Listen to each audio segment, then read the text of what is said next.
अवधूत चिंतन श्री गुरुदेव दत्त स्वामी महाराज की जय. छत्रपती शिवाजी महाराज की जय. श्री स्वामी समर्थ. आज मी आपल्याला अधिक मासामध्ये आपण जर रोज सत्यनारायण पूजा करत असणार, काही सेवा करत असणार, तसं उद्यापन कधी करायचं, उद्यापन करायला खूप महत्व आहे. कोणतीही सेवा करतो तर तसं आपण सांगता आहे त्या सेवेची सांगता करायला पाहिजे. त्याच्याबद्दल मी आज पूर्ण माहिती सांगणार आहे. चॅनलवर पहिल्यांदा आला असेल तर अवश्य सबस्क्राईब करा, म्हणजे नवीन व्हिडिओ श्री स्वामी समर्थ महाराजांचे गुरुचैत्राचे आणि नवनाथ पारायणाबद्दल माहिती भेटेल.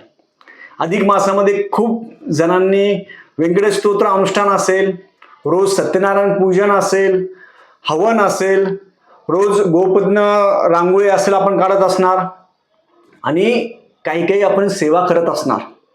मग ह्या सेवे सगळ्याचं उद्यापन कधी करायचं? उद्या शनिवार आहे, रविवारी दुपारी 12 वाजता अमावस्या लागते, पण सूर्याने बघितलेली अमावस्या आहे ही सोमवारची. त्याच्यामुळे आपण उद्यापन आहे ते उद्यापन उद्या शनिवारी करू शकता किंवा रविवारी 12 वाजेच्या आतमध्ये उद्यापन त्याचं करू शकता. कसं करायचं उद्यापन? आपण आता सत्यनारायण पूजन केलं असेल तर सत्यनारायण पूजन उद्या शनिवारचं पण सत्यनारायण पूजन करून घ्यायचं, रविवारी पण दुपारी 12 वाजेच्या आतमध्ये सत्यनारायण पूजन करून घ्यायचं. सत्यनारायण पूजन आहे ते शनिवारी पण सत्यनारायण पूजन करायचं. लक्षात ठेवा, शनिवारी करायचं, रविवारी पण करायचं सत्यनारायण पूजन. रविवारी दुपारी 12 वाजेच्या आतमध्ये सगळं सत्यनारायण पूजन आहे. त्याला नैवेद्य दाखवायचा, नैवेद्य आरती करायची, आणि नंतर ते सत्यनारायण पूजन आहे ते आपण उचलू शकता. आता बाकीच्या सेवेचं उद्यापन कसं करायचं? तर काय करायचं, आज शुक्रवार आहे, उद्या शनिवार आहे. शुक्रवार, शनिवार आणि रविवारी 12 वाजेच्या आतमध्ये ह्या 3 दिवसामध्ये आपण काय करायचं, आपल्या जवळच्या ब्राह्मणाला बोलवायचं.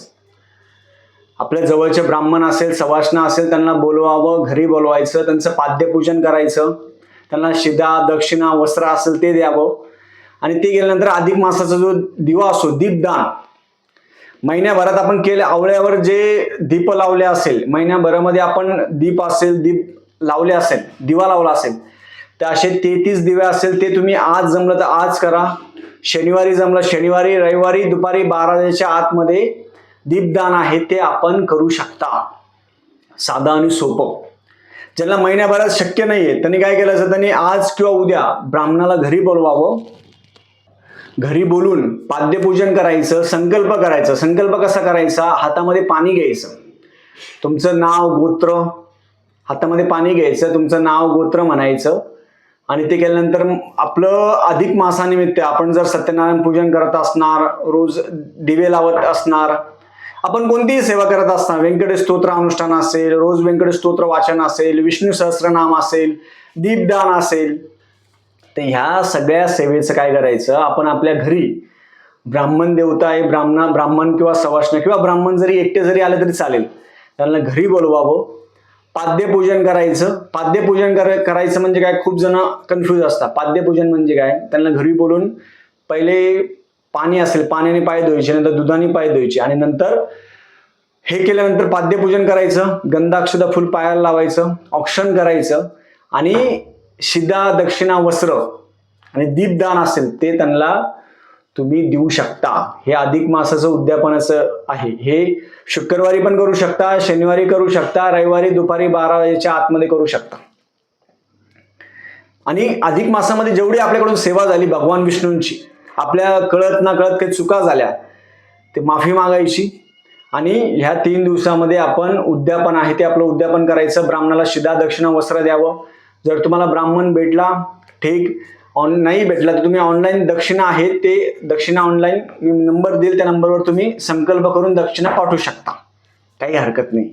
आता अमावस्या आहे तर अमावस्याचं जास्त हे नाही करायचं. ज्यांनी आता खूप जणांचे गुरुचैत्र पारायण चालू आहे, गुरुचैत्र पारायणाचं उद्यापन ते तुम्ही 7व्या दिवशीच करायचं. गुरुचैत्राचं पारायणाचं उद्यापन हे 7व्या दिवशीच करायचं, लक्षात ठेवा. हे जे रोज दिवे लावलेले असेल ते दिवे पण आपण ब्राह्मणाला दान द्यावे. 33 दिवे आता आवळ्यावर लावला असेल, समजा कोणी रोज नाही जमलं, तुम्ही आज असेल, उद्या असेल किंवा परवा रविवारच्या दिवशी आवळा असेल, आवळ्यावर दिवे लावायचे, दिवे लावल्यानंतर ते ब्राह्मणाला दान द्यायचे, किंवा एखाद्या मंदिरामध्ये दान द्या, ब्राह्मणाला दान द्या, काही हरकत नाही. अशा पद्धतीने आपण सेवा येती सेवा करावी, साधी आणि सोपी. म्हणजे अधिक मासाचं जे फळ आहे ते अधिक फलम, म्हणजे अधिक मासाचं फळ आपल्याला भेटेल. आता या राहिलेल्या 3 दिवसामध्ये, म्हणजे आजचा शुक्रवार, शनिवार, रविवार, या 3 दिवसामध्ये जास्तीत जास्त व्यंकटेश स्तोत्र वाचावं. कमीत कमी 51 वेळा, 108 वेळा, जेवढं जमेल तेवढं व्यंकटेश स्तोत्र वाचण्याचा प्रयत्न करावा. शुक्रवार, शनिवार, रविवार काही हरकत नाही. त्याच्यासोबत तुम्ही विष्णू सहस्रनाम वाचू शकता. या गोष्टी आता ज्यांचं सत्यनारायण पूजन बाकी असेल त्यांनी आज पण सत्यनारायण पूजन करू शकता. शुक्रवारी, शनिवारी, रविवारी पण सत्यनारायण पूजन करू शकता. रविवारी दुपारी 12 वाजेच्या आतमध्ये सत्यनारायण पूजन तुम्ही करू शकता. म्हणून मनामध्ये किंतु परंतु आणायचा नाही. अशा पद्धतीने आपण सेवा करावी. झालेली सेवा मी बालाजी महाराजांच्या रुजू करतो. श्री आणि आपण जेव्हा करतो भगवान विष्णूंची सेवा, अधिक मासाची सेवा त्यांनी करून घेतली. खूप जणांना अडचणी आल्या असेल, वृद्धी असेल, सुतक असेल, ह्या गोष्टी आल्या असेल, पण काही जणांचं विलंब झालं. ते खूप महत्वाचं आहे. काही अडचणी नाही आल्या म्हणून भगवान विष्णूंची सेवा रोज व्यंकटेश स्तोत्र आपण वाचावं. व्यंकटेश स्तोत्र बंद करायचं नाही, रोज वाचायचं. सकाळी, संध्याकाळी, तुम्हाला जेव्हा जमेल तेव्हा कधीही रोज वाचावं. झालेली सेवा मी बालाजी महाराजांच्या रुजू करतो. श्री स्वामी समर्थ.